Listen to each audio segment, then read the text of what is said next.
Hello दोस्तों, कैसे हैं आप सब। स्वागत है हमारे यूट्यूब चैनल संकल्प सूत्रा पर। तो दोस्तों, हम लोगों ने अपनी एनसीईआरटी सीरीज में दो क्लासेस पूरी की हैं। दो क्लासेस में से जो दूसरा चैप्टर हमारा था, संरचना तथा भूआकृति विज्ञान, ये हमारी दूसरी क्लास में स्टार्ट हुआ था और इसको हम लोगों ने यहाँ तक कर लिया था। इसमें हमने क्या क्या पढ़ा था? हमने इसमें जो मिट्टियाँ हैं वो क्या होती हैं इसके बारे में पढ़ा था, और इसमें हमने पढ़ा था प्रायद्वीपीय खंड के बारे में, सिंधु गंगा ब्रह्मपुत्र के मैदानों के बारे में। ठीक है। प्रायद्वीपीय खंड की जो उत्तर सीमा है, दक्षिणी सीमा है, पश्चिमी और पूर्वी सीमा है, इनको पढ़ा था। इंडियन प्लेट कैसे जो है वो खिसक करके ऊपर आती है और कैसे उससे हिमालय का निर्माण होता है। ठीक, ये हमने पढ़ा था। फिर हमने पढ़ा था जो है कार्बी एंगलोंग का पठार, मेघालय के पठार वगैरह पढ़े थे। ठीक है। फिर उसके बाद में प्रायद्वीप पठार किस चीज़ से बना हुआ है, तो ये सब चीज़ें बताई थी। उसके बाद जो है हम लोग यहाँ तक आ गए थे, नर्मदा तापी की रिफ्ट घाटियाँ बताई थी, ब्लॉक माउंटेन्स कौन कौन से हैं उनको। आप लोग नोट्स भी बना रहे हैं, ये उम्मीद है। तो नोट्स अगर अगर आप साथ में नहीं बनाएंगे तो लास्ट में बहुत ज़्यादा बर्डन हो जाएगा। तो पॉइंट पॉइंट करके बनाते रहिए, जिससे कि थोड़े थोड़े पेजेस में आपके पॉइंट्स क्लियर हो जाएं। ठीक है। उसके बाद में जो है सिंधु गंगा का जो मैदान है, इसके बारे में हम लोगों ने पढ़ा था, सिंधु गंगा का मैदान। ठीक है। हिमालय और अतिरिक्त जो प्रायद्वीपीय पर्वतमालाएं हैं उनके बारे में पढ़ा था। ठीक है। तो अब जो भूआकृति है, मतलब जो भूआकृति यानी कि जो जियोमॉर्फोलॉजी है, उसमें क्या-क्या आकृतियाँ और किस रूप में भारत को भूआकृतिक खंडों में बाँटा गया है, उसको हम अपने इस क्लास में पढ़ेंगे। इस क्लास में हम लोग इस चैप्टर को पूरा कर लेंगे। ठीक है। और फिर अपनी नेक्स्ट क्लास में अपनी जो है उसमें हम इस चैप्टर के पीवाईक्यू का डिस्कशन करेंगे, और जितना संभव हो सकेगा जो स्टैंडर्ड के क्वेश्चन बन पाएंगे वो हम आपके लिए इसमें लेकर के आएंगे। ठीक है दोस्तों। तो इसमें कह रहा है कि जो भूआकृति विज्ञान है, ठीक है, उसमें क्या-क्या आता है? संरचना, प्रक्रिया, विकास की जो अवस्थाएँ हैं, उनका परिणाम ही होता है हमारा भूआकृति विज्ञान। ठीक? उसमें हम इसी चीज़ों का अध्ययन करते हैं। तो क्या होता है भू-आकृति? मतलब जो धरातल पर विभिन्न अलग-अलग स्थलाकृतियाँ पाई जाती हैं, कहीं पे पहाड़, कहीं पे मैदान, कहीं पे पठार, कहीं मरुस्थल, तो कहीं मैदान, और कहीं पर द्वीप समूह पाए जाते हैं। इसी हिसाब से अगर देखा जाए, तो हिमालय की जो पर्वत श्रृंखलाएँ हैं, इनमें अनेकों सुंदर चोटियाँ हैं, सुंदर घाटियाँ हैं और महाखड्ड हैं। महाखड्ड मतलब ट्रेंचेज़, ठीक है? तो क्या-क्या हैं? इसमें हमारी जो है अनेकों चोटियाँ हैं। हिमालय पर्वत की हम पहले श्रृंखला की बात कर रहे हैं, ठीक है? अनेकों चोटियाँ हैं, सुंदर घाटियाँ हैं और बहुत सारे ट्रेंचेस पाए जाते हैं, यानी कि महाखड्ड पाए जाते हैं। दक्षिण भारत एक स्थिर परंतु कटा-फटा पठार है। इसके बारे में हमने कल आपको बताया था कि जो साउथ का जो पठार है, वो कैसा है? वो कटा-फटा पठार है, और उस कटे-फटे पठार को हम जो है बहुत ही पुराने तरीके से जब हम देखेंगे कि वो बहुत ही स्थिर, बहुत ही पुराना, एक तरीके से अगर विश्व का सबसे पुराना स्थान अगर कहा जाए तो हमारा जो है यही यही आता है। जो साउथ इंडिया का जो पठार है वही जो है बहुत ही पुराना माना जाता है। और जो आप देखते हैं कि इसमें बहुत सारे जो है अपर्दित जो चट्टानों को जो अपर्दन हुआ है, उससे क्या हुए हैं, इसके कगार बहुत ही क्या हुए हैं, नुकीले हो गए हैं। ठीक है, उस तरीके से। फिर उसके बाद में उत्तर भारत का विशाल मैदान है। तो अलग अलग स्थलाकृतियाँ, हिमालय है और पठार है, और साइड साइड में अगर हम देखते हैं उसमें कटे फटे जो है मैदान भी आते हैं। तो हम जो है भारत को कितने भागों में बाँटते हैं? भारत जो है उसको भू-आकृतिक रूप से अगर हम देखें तो हम उसको 6 भागों में बाँटते हैं, ठीक है? पहला हमारा जो भाग होता है वो उत्तर का तथा उत्तर-पूर्वी पर्वतमाला है। उत्तर पर्वतमाला मतलब हिमालय, और उत्तर-पूर्वी मतलब हिमालय का ही जो दक्षिण, उत्तर से दक्षिण की ओर विस्तार हुआ है पूर्वोत्तर भारत में, उसकी बात कर रहा है। फिर उत्तरी भारत का मैदान, उत्तरी भारत, ये सब हम मैप के माध्यम से अभी आपको दिखाएँगे, ठीक है? अपनी क्लास मैप बेस्ड रहेगी, अच्छे से डिस्कस करेंगे, अच्छे से आपको समझ में आएगा तभी आगे बढ़ेंगे, ठीक है? तो उत्तर का मैदान, प्रायद्वीपीय पठार, ठीक। उसके बाद में देखिए हम नॉर्थ से चल रहे हैं तो सबसे ऊपर क्या आया, हमारा हिमालय पर्वत, ठीक है। उसके थोड़ा सा दक्षिण में बढ़ेंगे तो हमारा आ जाएगा उत्तर भारत का मैदान, ठीक। फिर उत्तर भारत के मैदान के बाद में अगर हम उसके नीचे देखेंगे तो आ जाएगा हमारा प्रायद्वीपीय पठार, ठीक। और प्रायद्वीपीय पठार के उत्तर और पश्चिम भाग में देखेंगे तो हमारा क्या मिलेगा, मरुस्थल, ठीक है। उसके बाद में जो है तटीय मैदान आ जाते हैं और फिर द्वीप समूह। तो हम इसको मैप के माध्यम से अगर देखें, ये देखिए, इसमें सबसे उत्तर में हमने देखा क्या, नॉर्थ माउंटेन्स, ठीक है। तो नॉर्थ माउंटेन्स है सबसे उत्तर में। तो माउंटेन्स को देखते हैं, जब इसमें यहाँ पे आपको ब्राउन कलर से दिख रहा होगा तो ये हमारे नॉर्थ माउंटेन्स वाला एरिया हो गया, ठीक है। और ये नॉर्थ ईस्ट में माउंटेन्स है। फिर उसके बाद में हमको ये वाला पार्ट दिख रहा होगा कि गैंगटिक, जो ग्रीन वाला पार्ट है ये हमारा गैंगटिक प्लेन या जो है प्लेन्स के अंतर्गत आ जाता है, ठीक है। उत्तर का विशाल मैदान जो होता है उसके अंतर्गत आता है। फिर उसके बाद में हमारा ये उसके गंगा के मैदान के जस्ट नीचे हमारा दक्षिण में हम देखते हैं, तो ये जो हमारा है ये कैसा है, एक प्रायद्वीपीय पठार, और जो है हम इसको डेक्कन प्लेट्यू कहते हैं, ठीक है। और उत्तर पश्चिम में ये वाला एरिया, राजस्थान वाला एरिया जो हम देखते हैं, तो हम देखते हैं येलो कलर में इसमें दिखाया गया है, तो राजस्थान वाला एरिया हमारा क्या है, ग्रेट इंडियन डेजर्ट है, ठीक। और फिर बचा हुआ क्या भाग है, बचा हुआ है कोस्टल रीजन, यानी कि कोस्टल प्लेन्स, इस तरीके से जो डार्क ग्रीन में आपको दिखाया गया है, ये यानी कि समुद्र का किनारी भाग, किनारे वाला भाग, ठीक है, तटीय भाग जिसे हम कहते हैं। ये हो गया हमारा कोस्टल प्लेन्स, यानी कि जो हमारे जो है किनारे मैदान है, जो समुद्र के किनारे मैदान हैं, उनको हम देखते हैं। फिर उसके बाद में हमारा जो इंडिया है वो आइलैंड्स में भी थोड़ा डिवाइड है, जिसमें हमारे आइलैंड्स दो प्रकार के पाए जाते हैं, अंडमान निकोबार में जो कि बे ऑफ बंगाल में पाए जाते हैं, और अरेबियन सी में पाए जाने वाले हमारे लक्षद्वीप हैं, ठीक है। और इंडियन ओशन में इधर मालदीव वगैरह आपको देखने को मिलता है। हमारी एनसीईआरटी क्या कहती है, यही 6 रूपों में उसको बांटती है। सबसे पहले हमारा है उत्तर तथा उत्तर पूर्वी पर्वतमाला। उत्तर तथा उत्तर पूर्वी पर्वतमाला में हिमालय पर्वत, और देखिए जी, ये मैंने बताया था आपको कि ये मैप आपको करके आना है। इसमें क्या देखा था कि उत्तर का जो पर्वतमाला इस तरीके से आपको इसमें दिखाई दे रहा होगा। इसको और अच्छे तरीके से देख लेते हैं। और अच्छे तरीके से अगर हम देखें तो इस तरीके से ये क्या है, हमारी हिमालय चोटियां हैं, ठीक है। हिमालय की चोटियां इस तरीके से विस्तारित हैं, इनको हम जो है जब देखेंगे दूसरे मैप के माध्यम से, ये तो इसमें सबसे उत्तर में क्या है हमारा, ग्रेट हिमालय, ठीक। ग्रेट हिमालय सबसे उत्तर में ये वाला, ठीक। ये पार्ट है और ये पार्ट है, ये श्रेणियां हमारी किसकी हैं, ये हमारी ग्रेट हिमालय की हैं, जिसे हम हिंदी में क्या कहते हैं, हिमाद्री कहते हैं, ठीक है, ग्रेट हिमालय। और इसे हम क्या कहेंगे, ट्रांस हिमालय कहते हैं, ठीक। ग्रेट हिमालय या ट्रांस हिमालय। उसके बाद में हमारा आता है लेसर हिमालय, ठीक है। उसके बीच में, उसके दक्षिण में देखेंगे तो हमारा आ जाएगा लेसर हिमालय। ये यहाँ से देखिए लेसर हिमालय, ये वाली जो है, ये डार्क ब्लू कलर का यहाँ पे देखिएगा आपको दिखता है लेसर हिमालय, ठीक। उसके बाद में आप जब देखिएगा तो शिवालिक श्रेणी आती है, ठीक है, बिल्कुल नेपाल के उत्तर से, मतलब भारत के ऐसे जो भाग हैं, जैसे उत्तर प्रदेश हो गया, उत्तराखंड हो गया, बिहार हो गया, इसमें जो पाए जाने वाली जो इसके उत्तर में पाई जाने वाली जो श्रेणियां हैं वो शिवालिक के अंतर्गत, ठीक। तो इस रूप में हमने बांटा, देख लिया, ठीक है। अब देखिए इसमें आपको ये दिखा रहा होगा, ये देखिए, इसमें देखिए ये हिमालय है रेंज, हिमालय का जो है रेंज जब आप देखते हैं तो यहाँ से देखिए कि हिंदू कुश आपको यहाँ पे दिख रहा होगा। आप अपने पास मैपिंग को साथ में रखिएगा, मैप जो आपका स्टूडेंट एटलस है उसको साथ में रखिएगा तो थोड़ा जल्दी से समझ में आएगा। यहाँ आप देखते हैं तो हिमालय पर्वतमाला की जो है विस्तार इसमें दिखाया गया है। चलिए हम चैप्टर पे आ जाते हैं अपने। चैप्टर में हमारा ये, आप लोग इसको मैप को अच्छे से किए होंगे उम्मीद है। चैप्टर में कह रहा है कि जो है उत्तर पूर्वी पहाड़ियाँ किसके अंतर्गत बोल रहा है, ये जो है उत्तर तथा उत्तर पूर्वी पर्वतमाला, उत्तर भारत तथा उत्तर पूर्वी पर्वतमाला में हिमालय पर्वत और कौन-कौन सी उत्तर पूर्वी पहाड़ियाँ शामिल हैं, ठीक। यहाँ तक ये हमारा बात कंप्लीट होती है। मिजोरम, नागालैंड और मणिपुर में ये पहाड़ियाँ उत्तर दिशा की ओर फैली हुई हैं। अब देखिए इसको मैप के माध्यम से, तो ये मैप में देखिए आपको समझ में अच्छे से आ जाएगा। ये देखिए हिमालय कैसे फैला हुआ है, ये देखिए अरुणाचल प्रदेश में, ये देखिए इस तरीके से, ठीक है, दक्षिण पश्चिम से उत्तर पश्चिम की ओर इस तरीके से फैली हुई है। और फिर अलग अलग स्टेट में आप देखते हैं, यहाँ अरुणाचल प्रदेश में आपने देखा इस तरीके से फैले हुए, फिर नागालैंड में उत्तर से दक्षिण की ओर, फिर मणिपुर में उत्तर से दक्षिण की ओर, और फिर मिजोरम में उत्तर दक्षिण की ओर। तो यही विस्तार ऐसे ही होता चला गया, और बंगाल की खाड़ी में यहाँ पे डूबा हुआ दिखता है। उसके बाद में कुछ दूरी और चलने के बाद में अंडमान निकोबार जो आइलैंड है वो भी इसी का ही एक विस्तार है, ठीक। फिर ये मेघालय जो श्रेणियां हैं, गारो, खासी और जयंतिया इसी के अंतर्गत आती हैं, गारो, खासी और जयंतिया, ठीक। फिर अपने पे तो कह रहा है कि मिजोरम, नागालैंड और मणिपुर में ये पहाड़ियां उत्तर दक्षिण दिशा में फैली हुई हैं। बृहद हिमालय श्रृंखला, जिसे हम केंद्रीय अक्षीय श्रेणी भी कहते हैं, इसकी पूर्व से पश्चिम की लंबाई, अब देखिए जो आपके फैक्ट्स आ गए लिखने वाले, मेन फैक्ट्स हैं, थोड़ा सा देखिएगा। इसकी जो है पूर्व से पश्चिम की लंबाई कितनी है, 2500 किलोमीटर है, तथा उत्तर से दक्षिण की चौड़ाई 160 किलोमीटर से 400 किलोमीटर तक है। मतलब कह रहा है कि जो ये हमारी पर्वत श्रृंखला है, इसकी पूर्व से पश्चिम की जो लंबाई है हिमालय की, वो हमारी है 2500 किलोमीटर, ठीक। और इसकी जो उत्तर से दक्षिण की जो चौड़ाई है वो है 160 से 400 किलोमीटर, ठीक।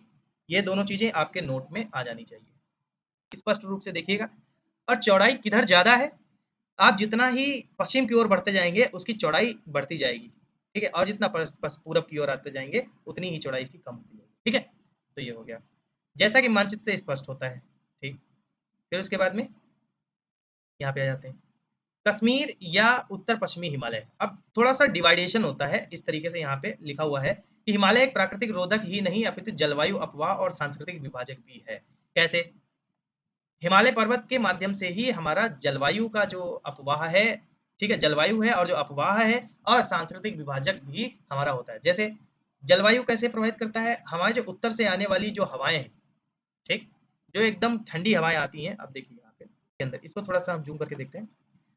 देखिए ये वाला एरिया क्या है, तिब्बतन प्लेट्यू इधर लिखा हुआ है सबसे पूर्व में, आप देखिएगा, ठीक है, यहाँ पे क्या है, तिब्बत का प्लेट्यू है और यहाँ आप जानते हैं कि बहुत ज्यादा जो है साइबेरियन हवाएं चलती हैं जो कि हिमालय के द्वारा रोक ली जाती हैं, जिससे कि हिमालय के अंदर वो हिमालय से टकरा करके वो वापस हो जाती हैं और वो हमारे भारत में एंटर नहीं कर पाती। ठीक, तो हाई हिमालय इधर हो गया, माउंटेन इधर हाई माउंटेन्स हो गए, फिर मिडल माउंटेन्स हो गए और फिर शिवालिक्स रेडी हो गई, फिर आ जाता है हमारा तराई का एरिया। ठीक, तो ऐसे ही पर्वत श्रृंखलाएं ये डिवाइड हुई है। ठीक, पहला तो हो गया हमारा जलवायु विभाजक है, तो है बिल्कुल है। फिर क्या कह रहा है? फिर कह रहा है कि हमारा जो अपवाह, अब देखिए जितनी भी आपकी जो नदियां हैं हिमालय वाली, तो वो हिमालय के द्वारा जो निकली है तो वो भी अपवाह का स्वरूप ही तो है। ठीक, उसके बाद में सांस्कृतिक विभाजन जो है, इसके उत्तर में अलग संस्कृति पाई जाती है और दक्षिण में हमारे जो है विभिन्न प्रकार की संस्कृतियां पाई जाती हैं। फिर कह रहे हैं क्या आप दक्षिणी एशिया के देशों के भू पर्यावरण पर हिमालय के प्रभाव बता सकते हैं? तो कह रहा है कि आप दक्षिण एशिया जो है हमारा, उस उन देशों पर जो है भू पर्यावरण पर हिमालय का जो प्रभाव है उसके बारे में बता सकते हैं? क्या आप दुनिया में हिमालय जैसा भू पर्यावरण विभाजक ढूंढ सकते हैं? तो ऐसे ही कई सारे विभाजक भी आपको मिलते हैं, लेकिन दुनिया में हिमालय के जैसा इतना ज्यादा जो है पर्यावरण विभाजक दूसरा नहीं है। ठीक है, हिमालय पर्वत में अनेक श्रेणियां विभिन्नताएं हैं, उच्चावच हैं। पर्वत श्रेणियों के जो संरेखण और दूसरी आकृतियों के आधार पर हिमालय को ऐसे बांटते हैं। देखिए इसमें जो आपका डिवाइडेशन हुआ है हिमालय के जो उपखंड है, देखिए ये यहाँ पे आपके उपखंड लिखे हुए हैं, जैसे कश्मीर या उत्तर पश्चिमी हिमालय। ठीक, अब इस डिवाइडेशन को हम कैसे देखेंगे? इस डिवाइडेशन को हम देखते हैं इस माध्यम से। देखिए इसको देखेंगे हम। अब देखिए यहाँ पे उत्तर की ओर इंडस रिवर है, सिंधु नदी यहाँ बहती है और फिर यहाँ पर एक सतलुज रिवर बहती है। ठीक, तो इन दोनों रिवर के बीच में आने वाला जो हिमालय का रेंज है उसे हम कहते हैं क्या? पंजाब हिमालय। ठीक है, तो ये हो गया हमारा पंजाब हिमालय। फिर उसके बाद में जो सतलुज रिवर है और सतलुज रिवर से यहाँ पर बहती है काली रिवर। ठीक है, तो सतलुज से और काली रिवर तक जो आता है वो हमारा वो आता है कुमायूं हिमालय। अब ये नोट्स में आप बनाइएगा कि किन किन नदियों के बीच में कौन सा हिमालय का पार्ट है। तो इंडस और सतलुज के बीच में पंजाब हिमालय है, फिर सतलुज और काली रिवर के बीच में क्या आता है? हमारा कुमायूं हिमालय आता है। फिर उसके बाद में जो काली रिवर है और तीस्ता रिवर है, इन दोनों के बीच आता है हमारा नेपाल हिमालय। ठीक है, नेपाल के जो सबसे पश्चिम में देखेंगे तो काली रिवर बहती है, फ्लो करती है, और सबसे पूर्व में देखेंगे तो हमारी तीस्ता रिवर फ्लो करती है, और इन दोनों के बीच में ही हमारा पाया जाता है नेपाल हिमालय। ये डिवीजन हुआ। फिर उसके बाद में जो है इस तीस्ता रिवर से लेके और दिहांग रिवर, ठीक, दिहांग रिवर तक ये हमारा आता है असम हिमालय। तो कौन कौन सा हिमालय? पंजाब हिमालय, कुमायूं हिमालय, नेपाल हिमालय और असम हिमालय हमारा ये आता है। इस तरीके से इसका डिवीजन होता है। ठीक है दोस्तों, उसके बाद में ये तो हमने पढ़ लिया। कश्मीर या उत्तर पश्चिमी हिमालय, हिमाचल और उत्तरांचल हिमालय, दार्जिलिंग और सिक्किम हिमालय, अरुणाचल हिमालय और उत्तर पूर्वी की पहाड़ियां। अब हम इस तरीके से इस हिमालय को पढ़ेंगे। देखिए थोड़ा सिस्टमेटिक रूप से पढ़ते जाएंगे तो समझ में आएगा, वरना हिमालय चैप्टर थोड़ा सा टिपिकल पड़ता है, लोग अंडरस्टैंड नहीं कर पाते इसको। ठीक, तो कश्मीर या उत्तर पश्चिमी हिमालय देखते हैं। अब इसमें बहुत ज्यादा फैक्ट है, बहुत ज्यादा फैक्ट है, इनको ध्यान दीजिएगा। कह रहा है कि कश्मीर या उत्तर पश्चिमी हिमालय, इसमें क्या आता है? सबसे उत्तरी भाग। सबसे उत्तरी भाग में हमने क्या बताया था? हिमाद्री वाले भाग में कश्मीर हिमालय में अनेक पर्वत श्रेणियां हैं, जैसे काराकोरम।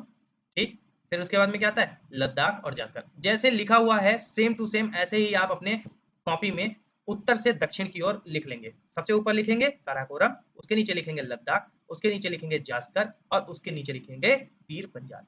ठीक है, काराकोरम, लद्दाख, जास्कर और फिर पीर पंजाल, ये श्रेणियां उत्तर से दक्षिण की ओर। ये हमेशा पूछा जाता है, कई बार पूछा गया है। कश्मीर हिमालय का उत्तर पूर्वी भाग जो बृहद हिमालय, अब फिर वही चीज, बृहद हिमालय और काराकोरम श्रेणियों के बीच स्थित है, एक ठंडा मरुस्थल है जिसे हम लद्दाख का एरिया कहते हैं। लद्दाख क्या है? एक ठंडा मरुस्थल ही तो है।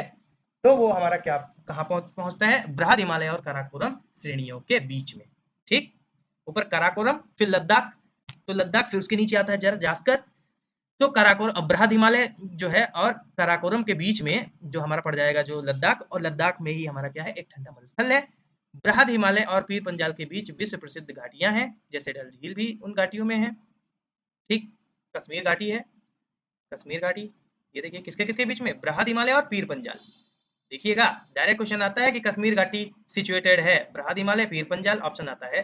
ठीक है, लेसर हिमालय पीर पंजाल लेसर हिमालय, इस तरीके से ऑप्शंस आपको दे देगा कि आप उसमें डाउट में आ सकते हैं। ठीक, तो ध्यान दीजिएगा कि बृहद हिमालय और पीर पंजाल के बीच में क्या आता है, वो हमारी कश्मीर की घाटी आती है। ठीक, दक्षिण एशिया की महत्वपूर्ण हिमानी नदियां, जो हिमानी नदियां का मतलब जो अपने ग्लेशियर्स हैं, उन्हीं को ही हम हिमानी नदियां कहते हैं।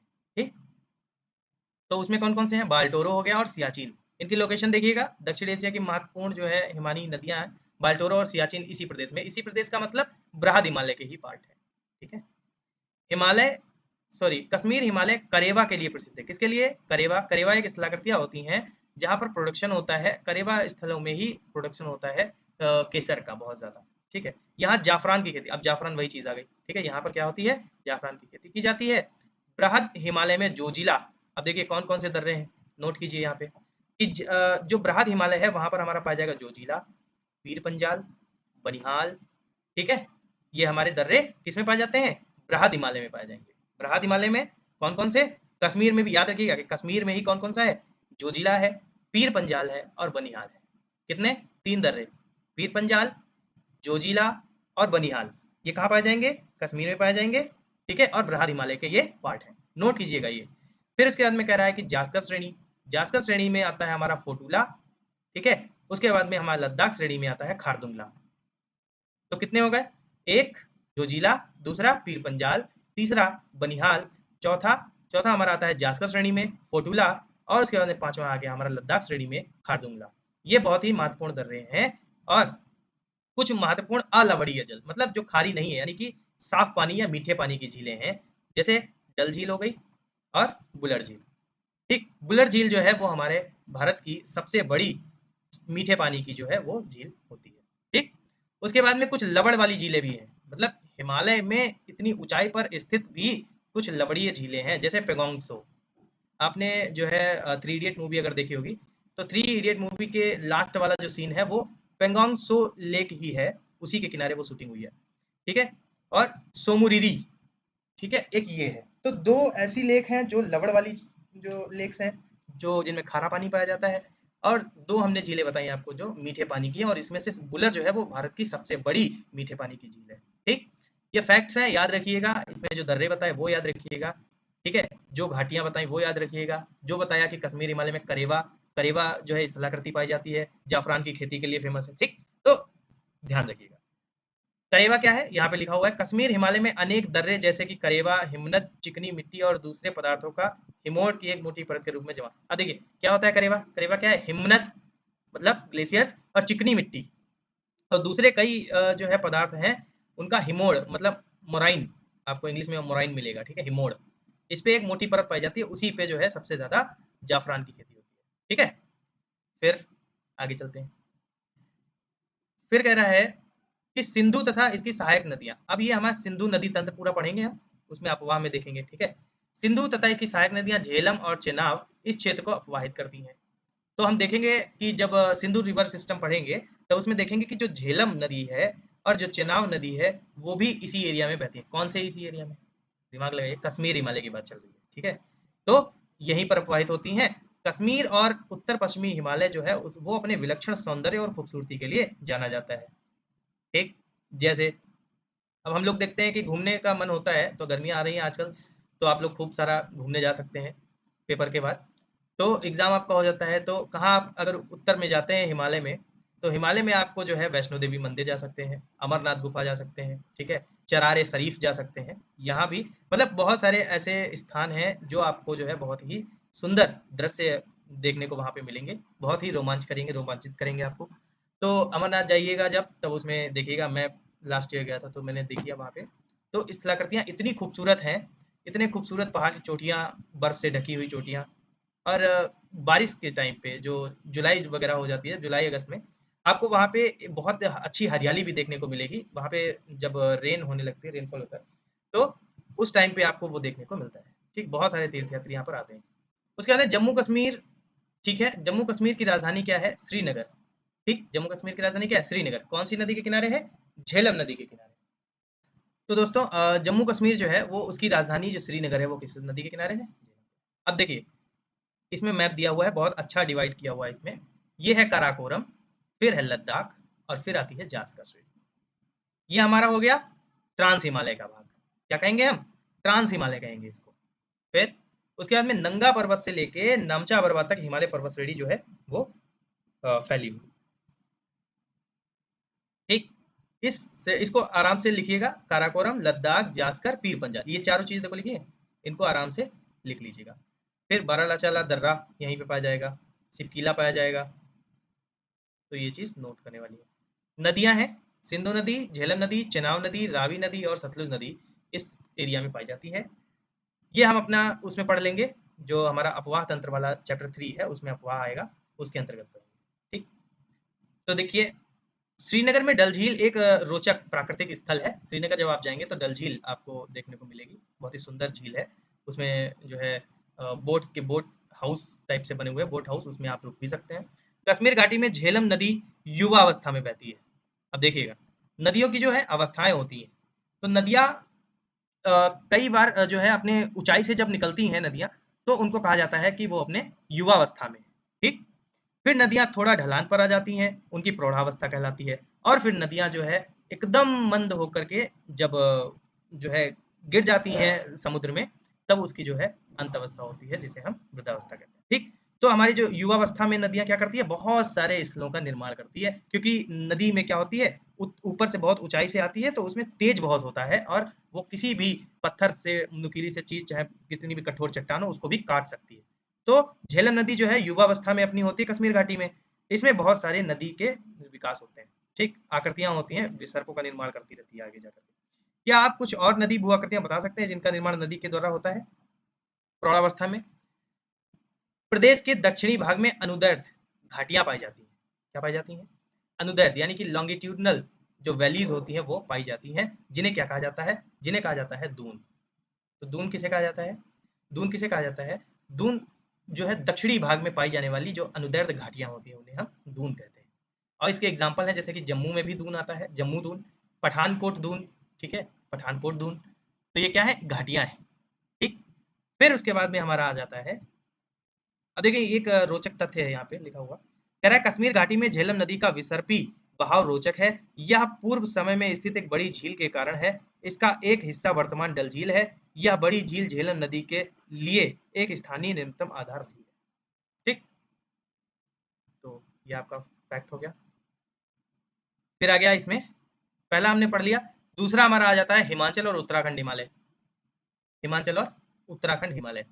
हिमालय का यह हिस्सा पश्चिम में रावी नदी और पूर्व में काली नदी, जैसे कि अभी आपको हमने बताया था कि रावी नदी से और काली नदी तक, जो काली नदी है वो घाघरा की सहायक नदी है, इसमें लिखा हुआ है, ध्यान रखिएगा, फैक्ट है। तो काली नदी जो है वो क्या है? घाघरा की सहायक नदी है।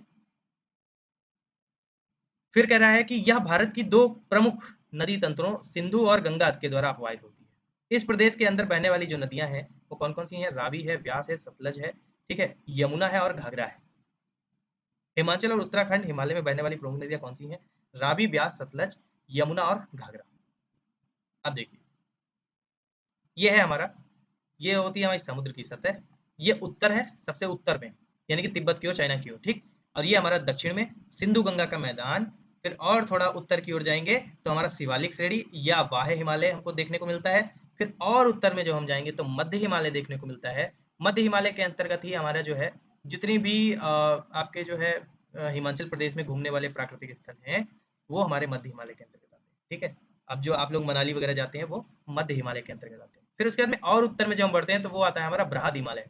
तो कश्मीर हिमालय जो है वो बृहद हिमालय का भाग है। फिर और उत्तर में अगर हम जाएंगे तो फिर जो है इसकी ऊंचाई फिर घटने लगती है, तो लद्दाख हिमालय आता है, लद्दाख श्रेणी आती है, फिर कैलाश श्रेणी और फिर तिब्बत का पठार।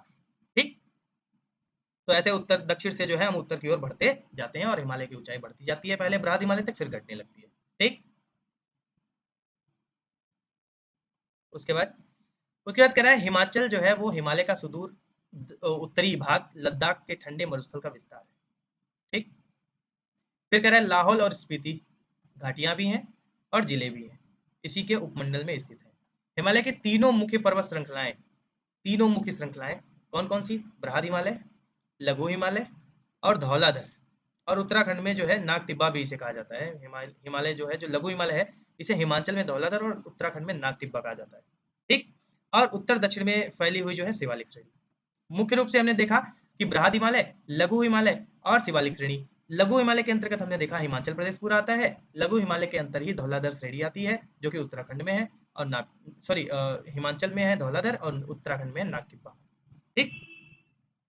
फिर कह रहा है इस हिमालय खंड में स्थित है लघु हिमालय में 1000 से 2000 मीटर की ऊंचाई वाले पर्वत ब्रिटिश प्रशासन के लिए मुख्य आकर्षण का केंद्र है, क्योंकि इसमें बहुत ही मुख्य शहर आपको देखने को मिल जाएंगे। जैसे हमारा शहर आता है धर्मशाला। अंग्रेज जब रहा करते थे तो धर्मशाला को अपनी राजधानी बना के रहते थे, क्योंकि उनको जो है वो ब्रिटिशर्स थे, तो वहाँ पे ब्रिटेन में ठंड ज़्यादा पड़ती है, तो यहाँ पे उन्होंने ठंडा स्थान ढूंढा जो राजधानी बनाने के लिए। तो धर्मशाला हो गया, मसूरी, कसौली, अल्मोड़ा, लैंसडाउन और रानीखेत, ये क्षेत्र जो थे ये महत्वपूर्ण क्षेत्र के अंतर्गत आते थे। ये आकर्षक का केंद्र भी रहे। और अब आज के भी दिन आप देखते हैं तो बहुत सारा जो है पर्यटन, यहाँ का जो चलते पर्यटन होता है, वहीं से यहाँ की अर्थव्यवस्था अच्छी है। ठीक है। शिवालिक, शिवालिक शब्द की उत्पत्ति देहरादून के नजदीक एक शिववाला है। ठीक है। उसी की भूगर्भिक जो संरचनाएं हैं उन्हीं से, उस देहरादून के नजदीक जो शिववाला है भूगर्भिक रचनाओं से संबंधित है, उसी शब्द से आया है शिवालिक। और किसी समय यहाँ पे इंपीरियल सर्वे का मुख्यालय हुआ करता था। ब्रिटिश काल में जो है यहाँ पे एक इंपीरियल सर्वे का हेड ऑफिस था, जो बाद में अस्थायी रूप से बाद में जो स्थायी रूप से देहरादून में स्थापित हो गया। ठीक। तो अब जो है इंपीरियल सर्वे का मुख्यालय कहाँ स्थापित हो गया? देहरादून में। ठीक। उसके बाद इस श्रेणी की दो महत्वपूर्ण शिलाकृतियां शिवालिक और दून है। मेन चीजें क्या पाई जाएंगी इसमें? शिवालिक और दून। ठीक। शिवालिक और क्या? दून। यहाँ स्थित कुछ महत्वपूर्ण दून जो है, जैसे चंडीगढ़ कालका दून, नालागढ़ दून, देहरादून, हरिके दून, कोटा दून, ये सब शामिल है। ठीक है। इनके नोट्स बनाते जाइएगा तो थोड़ा आपको ये बोरिंग नहीं लगेगा, क्योंकि फैक्ट्स हैं, रट्टा मारना पड़ेगा, ऐसे याद नहीं रहेंगे। क्योंकि चंडीगढ़ कालका दून अगर आपको दे देगा और फिर कहेगा कि ये कहाँ कहाँ स्थित है, हिमाचल में, उत्तराखंड में, इनमें देहरादून सबसे बड़ी घाटी है। अब देहरादून आ जाएगा हमारा उत्तराखंड के अंतर्गत। ठीक है। इसमें सबसे बड़ी घाटी है। इसकी लंबाई जो है वो 35 से 45 किलोमीटर और चौड़ाई 22 से 25 किलोमीटर है। तो सबसे बड़ी घाटी कौन सी है? देहरादून है। और देहरादून की जो लंबाई है वो 25 से 45 किलोमीटर और चौड़ाई 22 से 25 किलोमीटर है। ठीक है। यहाँ पर पाए जाने वाले जो बृहद हिमालय में जो पाए जाने वाली जो प्रजातियां हैं, वो सबसे ज्यादा पाए जाते हैं भोटिया। कौन पाए जाते हैं? भोटिया पाए जाते हैं। ये खानाबदोश लोग होते हैं, मतलब जहाँ पर इनको खाना मिलता है वो खाने की खोज में भटकते रहते हैं। ठीक है। जो ग्रीष्म ऋतु में बुग्याल में जो ऊंचाई पर स्थित घास के मैदान होते हैं उसमें चले जाते हैं, और जब ठंड पड़ती है तो वहां पर बर्फ बहुत ज्यादा हो जाती है, इस वजह से वो घाटियों में वापस लौट आते हैं। फिर उसके बाद में जो है यहीं पर फूलों की घाटी पाई जाती है।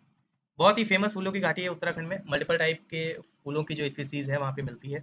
ठीक है। इसी पर्वत क्षेत्र में ही आपको गंगोत्री, यमुनोत्री, केदारनाथ, बद्रीनाथ, हेमकुंड, ये सब मिल जाएंगे। बहुत ही फेमस हैं। आजकल तो रील्स के चक्कर में तो बहुत ज़्यादा फेमस हो गए हैं ये सभी जो स्थल हैं।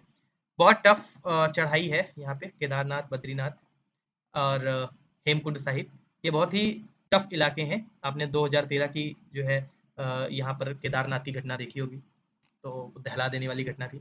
तो जितना ही प्रकृति जितनी ही सुंदर है उतनी ही ज्यादा खतरनाक भी है ना।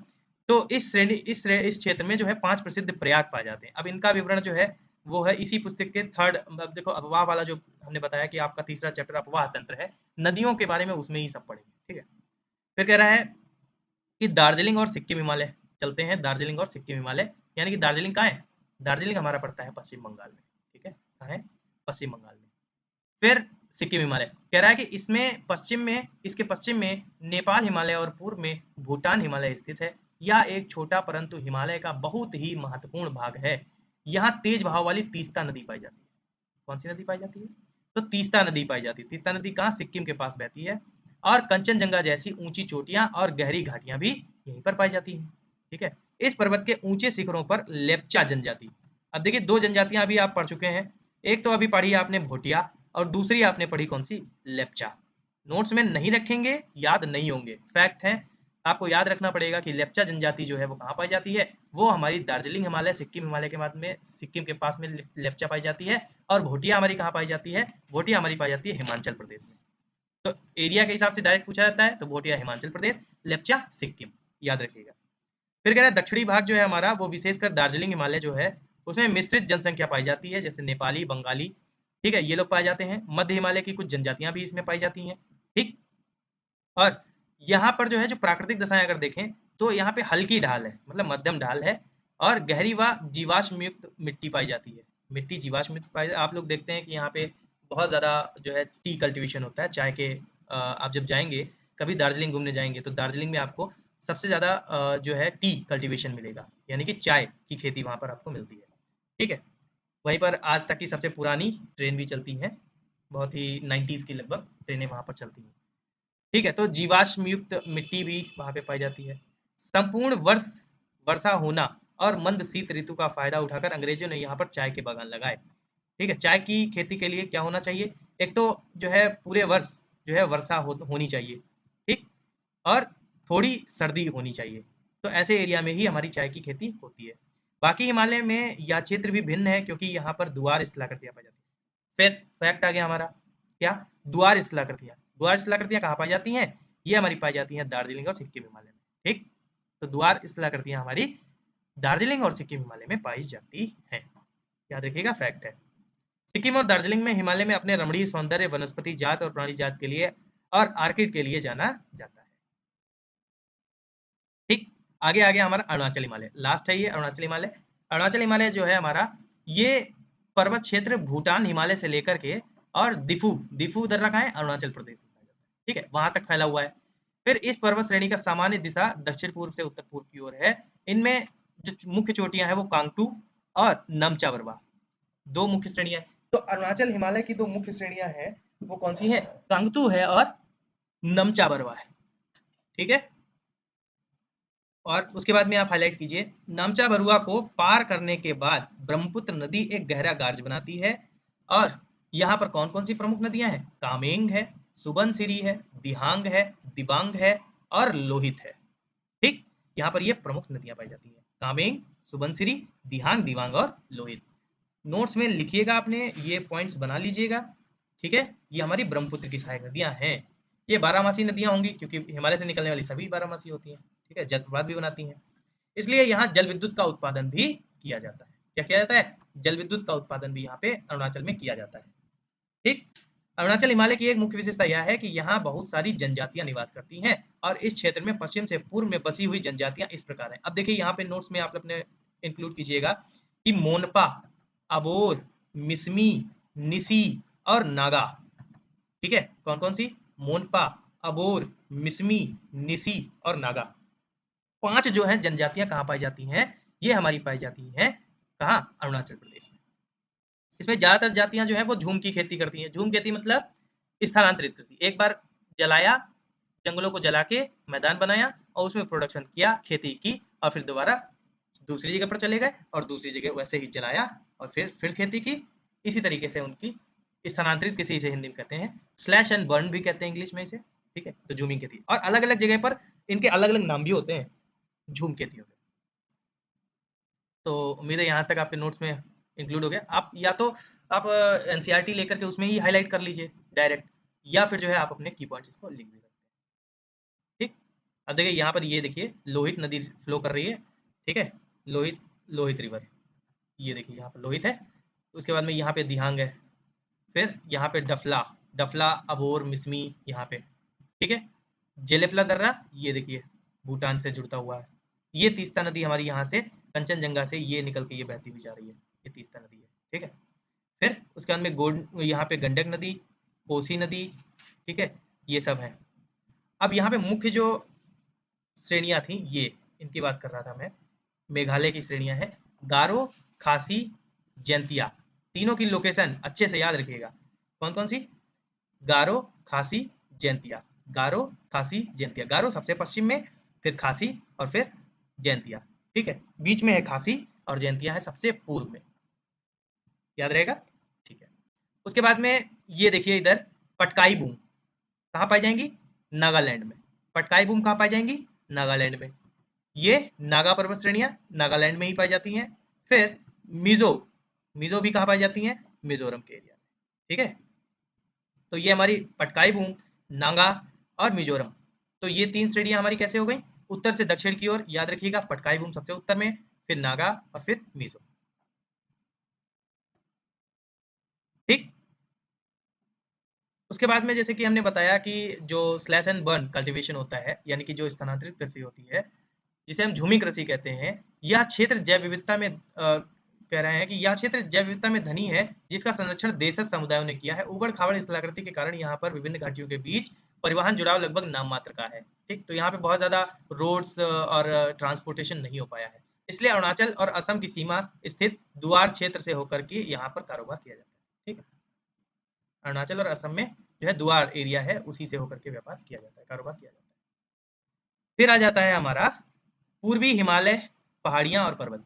छोटी-छोटी जो-जो पहाड़ियाँ हैं उनको नोटिस कीजिएगा, इसके अलग नोट्स बनाइएगा, क्योंकि आप अगर किसी केवीएस वगैरह का इंटरव्यू देते हैं, तो उसमें पूर्वोत्तर का सबसे ज़्यादा क्वेश्चन, आप अगर ज्योग्राफी से होते हैं तो आपसे इंटरव्यूअर आपसे पूछता है कि आप पूर्वोत्तर भारत के बारे में बताइए। तो पूर्वोत्तर भारत के बारे में आप लोग थोड़ा ध्यान से पढ़िएगा। पूर्वी पहाड़ियाँ और पर्वत, हिमालय पर्वत के इस भाग में पहाड़ियों की जो दिशा है वो उत्तर से दक्षिण की ओर है। कैसे है? उत्तर से दक्षिण की ओर, जैसे हमने मैप में अभी आपको दिखाया था। ये पहाड़ियाँ विभिन्न स्थानीय नामों से जानी जाती हैं, जैसे कि अभी हमने बताया पटकाई बूम सबसे उत्तर में, फिर नागा, फिर मणिपुर पहाड़ियाँ, और दक्षिण में मिजो और लोसाई हिल्स। ठीक है, मिजो और लोसाई पहाड़ियाँ नोट्स में लिखिएगा। फिर यह एक नीची पहाड़ियों का क्षेत्र है, जहाँ अनेक जातियाँ, जो जनजातियाँ हैं, झूम तथा स्थानांतरित खेती करती हैं। यहाँ ज़्यादातर पहाड़ियाँ छोटे नदी नालों के द्वारा अलग होती हैं। ठीक है, बराक जो है वो मणिपुर और मिजोरम की एक मुख्य नदी है। कौन सी? बराक नदी। और ये हमारी बराक नदी जो है ब्रह्मपुत्रा में जाकर के मिल जाती है। ठीक। फिर कह रहा है मणिपुर घाटी के मध्य एक झील है। कौन सी है? ये झील लिखी हुई है लोकटक झील। लोकटक झील जो है वो कहाँ है? मणिपुर में सिचुएटेड है। लोकटक झील में ही जो है वो संगाई हिरन्स पाए जाते हैं। ठीक, ये चारों ओर से पहाड़ियों से घिरी हुई है। मिजोरम, जिसे मोलेसिस बेसिन भी कहा जाता है, मिजोरम को और क्या कहा जाता है? मोलेसिस बेसिन भी कहा जाता है। मृदुल और असंगठित चट्टानों से बना हुआ है। नागालैंड में बहने वाली ज्यादातर नदियां जो है वो ब्रह्मपुत्र नदी की सहायक नदियां हैं। ठीक, तो जो भी नागालैंड में नदियां बहेंगी वो ज्यादातर किसकी? ब्रह्मपुत्र की सहायक हैं। मिजोरम और मणिपुर की दो नदियां बराक नदी की सहायक नदियां हैं। अब देखिए यहाँ पर कुछ फैक्ट्स हैं, यहाँ से क्वेश्चन आपका बन सकता है, क्योंकि यहाँ पे थोड़ा सा इनकी लैंग्वेज टिपिकल है, थोड़ा समझने की कोशिश कीजिएगा। कह रहा है कि मिजोरम और मणिपुर की दो नदियाँ, अब उन दो नदियों के बाद नीचे हमने लिखा हुआ है मेघना और चिंदविन नदी। ठीक, कह रहा है कि मिजोरम और मणिपुर की दो नदियाँ किसकी? बराक नदी की सहायक नदियाँ हैं, जो मेघना नदी की एक सहायक नदी है, और मणिपुर के पूर्वी भाग में बहने वाली नदियाँ चिंदवन नदी की सहायक नदियाँ हैं, जो कि म्यांमार में बहने वाली इरावदी की एक सहायक नदी। अब एक म्यांमार में जो है, ये देखिए लोकटक झील ऐसी है, ये इस तरीके से यहाँ पे गोल गोल राउंड जैसे ये पाए जाते हैं, और इन पे जब हिरन कूदते हैं, कूदते हुए जाते हैं, तो उनको ऐसा लगता है कि वो डांस कर रहे हो, तो वहाँ उनको कहा जाता है डांसिंग डियर। तो डांसिंग डियर कभी कई बार क्वेश्चन में पीसीएस में भी, यूपी पीसीएस में आया था, डांसिंग डियर कहाँ पाए जाते हैं? तो ये लोकटक लेक में ही डांसिंग डियर जो है इसी के किनारे पाए जाते हैं। ठीक है, मणिपुर में। फिर कह रहा है कि उत्तरी भारत का मैदान, तो हमारा पहला हमने एरिया जो पूरा किया वो था हमारा हिमालय पर्वत, और हिमालय में हिमालय और उत्तर पूर्वी हिमालय पर्वत की जो पहाड़ियाँ हैं वो। मुझे लगता है फैक्ट्स ज़्यादा होगा इस चैप्टर में, तो पूरा कंप्लीट ना करके उत्तर का मैदानी भाग हम लोग कल पढ़ लें, क्योंकि इससे संबंधित ज़्यादा फैक्ट हो जाएंगे तो आप लोग जो है एक याद करने में बड़ी प्रॉब्लम होगी। तो हम लोगों ने यहाँ तक कर लिया है। उत्तर भारत का जो मैदान है, इससे रिलेटेड जो है वीडियो अपनी नई बनाएंगे, नेक्स्ट क्लास में इतना हो जाएगा। ठीक है, अब एनसीईआरटी है, इसको अगर हम बेसिक से नहीं करेंगे, एकदम से बेसिक नहीं करेंगे, तो दिक्कतें होंगी। क्या फ़ायदा है फिर करने का ऐसा कि पूरा जल्दबाजी में कर डालें, सब फैक्ट्स छूट जाएंगे। तो एनसीईआरटी को अगर कर रहे हैं तो याद से करें, ध्यान से करें। जितने भी इसमें की पॉइंट्स आए हैं, लुसाई हिल्स कहाँ पाई जाती हैं, मिजो हिल्स कहाँ पाई जाती हैं, और इरावदी नदी, और आप लोगों को सामने जो है मिलेसिस बेसिन किसे कहा जाता है, ठीक है, मेघना नदी किसकी सहायक नदियां हैं। तो इस तरीके के पॉइंट आप लोग अलग से बना लीजिए, क्योंकि द्वार आकृति कहाँ पाई जाती है। अब देखिए, क्वेश्चन की एक लिस्ट बनाइए, उसमें पूछिए अपने आप से कौन कौन से क्वेश्चन करेंगे आप, कि जो पेंगोंग सो लेक है, या पेंगोंग सो तो आपको याद रहती है क्योंकि आप लोगों के दिमाग में रहेगी वो, जैसे कि मैंने बताया मूवी 3 इडियट देखी होगी तो ब्रह्मांक रहेगी दिमाग में। अब भूलेंगे क्या? सोमुरिरी, अगर सोमुरिरी उसने दे दिया और पूछ दिया कहाँ सिचुएटेड है, तो आपको अगर इसमें जो है सिक्किम दे दिया और लद्दाख दे दिया, तो इन सब चीज़ों से क्या करेंगे, थोड़ा-सा आप कन्फ्यूज़ हो सकते हैं। तो ध्यान से देखिएगा कि कौन सी झील कहाँ पाई जाती है, कौन सी लवण युक्त है, कौन सी अलवण युक्त है, ठीक है? और उसके बाद में हमने इस चैप्टर में क्या पढ़ा, हमने ये पढ़ा कि हिमालय की जो है पूर्व से लेके पश्चिम तक लंबाई 2500 किलोमीटर है, ठीक है? और हमने क्या पढ़ा, और हमने ये पढ़ा इसमें कई सारी श्रेणियाँ पाई जाती हैं। उत्तर से दक्षिण की ओर अगर हम देखा जाए तो काराकोरम, लद्दाख, जास्कर और पीर पंजाल श्रेणियाँ हैं, ये हमने पढ़ा था। करेवा शिलाकृति कहाँ पाई जाती है? कश्मीर में पाई जाती है। क्या प्रोडक्शन होता है वहाँ पे? वहाँ पे किस किस चीज़ का प्रोडक्शन होता है? तो वहाँ पे अपने यहाँ पे देखा था कि करेवा में ही सबसे ज़्यादा किस चीज़ का? जाफ़रान का प्रोडक्शन होता है, ठीक? पीर पंजाल, बनिहाल, फोटूला, खारदुंगला जैसे दर्रे कहाँ पाए जाते हैं? ये क्वेश्चन में आ सकता है। डायरेक्ट फैक्ट देखिएगा, बहुत सारे फैक्ट्स हैं, तो इनको याद करना बहुत थोड़ा टिपिकल होता है, तो चीज़ें ढूंढ-ढूंढ के याद कीजिए। कश्मीर हिमालय किसके-किसके बीच है? ठीक है? किन नदियों के बीच में कौन-सा हिमालय? पंजाब हिमालय किन नदियों 2 नदियों के बीच में पाया जाएगा? नेपाल हिमालय किन 2 नदियों के बीच में है? ठीक है? तो इस तरीके से आप इस चैप्टर को कंप्लीट करेंगे। ठीक? दून स्थलाकृतियाँ, जम्मू दून हो गया, पठानकोट दून हो गया, ठीक है? ये कहाँ सिचुएटेड होते हैं? रावी, ब्यास, सतलज नदियाँ हैं, घाघरा, ठीक है? तो अच्छे से इसको रिवाइज कीजिएगा। नाग टिब्बा कहाँ पाई जाती है? उत्तराखंड में, और धौलाधर हिमाचल प्रदेश में पाई जाती है। इस तरीके से चीज़ें याद रखिएगा। तो दोस्तों, मिलते हैं हम अपनी अगली क्लास में। आज के लिए इतना काफ़ी था, और नोट्स बनाते रहिएगा, बार बार कहता हूँ। Thank you to all. अच्छे से पढ़ाई कीजिए।